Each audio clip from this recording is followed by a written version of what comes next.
আসসালামু আলাইকুম। আমি doctor M Tauhidul Islam, consultant for the Tauhid ultrasonography, Chautala, Comilla. আজকে আমরা প্রেগন্যান্সির একটি গুরুত্বপূর্ণ আল্ট্রাসোনোগ্রাম এনটি স্ক্যান সম্পর্কে আমরা কথা বলবো। এনটি স্ক্যান প্রেগন্যান্সিতে একটি গুরুত্বপূর্ণ আল্ট্রাসোনোগ্রাম। এই আল্ট্রাসোনোগ্রামের মাধ্যমে আমরা বাচ্চার কোনো জেনেটিক্যাল বা ক্রোমোসোমাল কোনো সমস্যা আছে কিনা এটা আমরা খুঁজে পাই। এই এনটি স্ক্যানের মাধ্যমে আমরা বাচ্চার মাথার পিছনের একটি তরল জায়গার আমরা পরিমাপ করে থাকি। এখানে যদি কোনো ধরনের সমস্যা পাওয়া যায় তাহলে আমরা ধরে নেই বাচ্চার জেনেটিক্যালি প্রবলেম আছে। এজন্য এনটি স্ক্যানটি খুবই গুরুত্বপূর্ণ পরীক্ষা। এটার মাধ্যমে ক্রোমোসোমাল ডিসঅর্ডার গুলো ধরা পড়ে থাকে। এছাড়াও এনটি স্ক্যানের সময় আমরা বাচ্চার হৃৎপিণ্ডটিকে খুব ভালোভাবে পর্যবেক্ষণ করে থাকি, কারণ এখানে কোনো জেনেটিক সমস্যা আছে কিনা।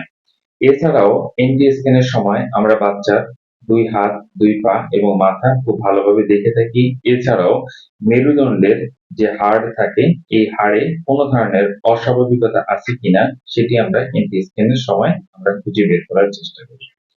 এছাড়াও বাচ্চা সংখ্যা কয়টা এটা আমরা এনটি স্ক্যানের সময় আমরা আলাদা করতে পারি।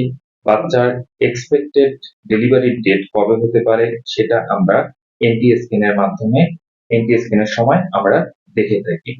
এছাড়াও বাচ্চা কোনো অস্বাভাবিকতা ভবিষ্যতে তৈরি হতে পারে কিনা সেটাও আমরা এনটি স্ক্যানের সময় আমরা পর্যবেক্ষণ করে থাকি।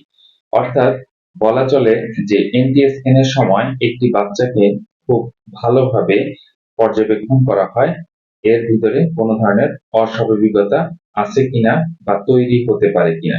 এছাড়াও প্লাসেন্টা কোথায় তৈরি হচ্ছে, অ্যান্টেরিয়র, পোস্টেরিয়র, লো লাইন অথবা প্লাসেন্টা প্রিভিয়া হচ্ছে কিনা সেটাও এনটি স্ক্যানের সময় ভালোভাবে পর্যালোচনা বা পর্যবেক্ষণ করা হয়ে থাকে।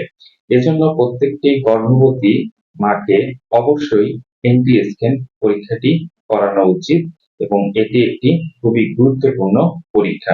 অ্যানোমেলি স্ক্যান পরীক্ষাটা আমরা 18 থেকে 28 সপ্তাহের ভিতরে করার পরামর্শ দিয়ে থাকি।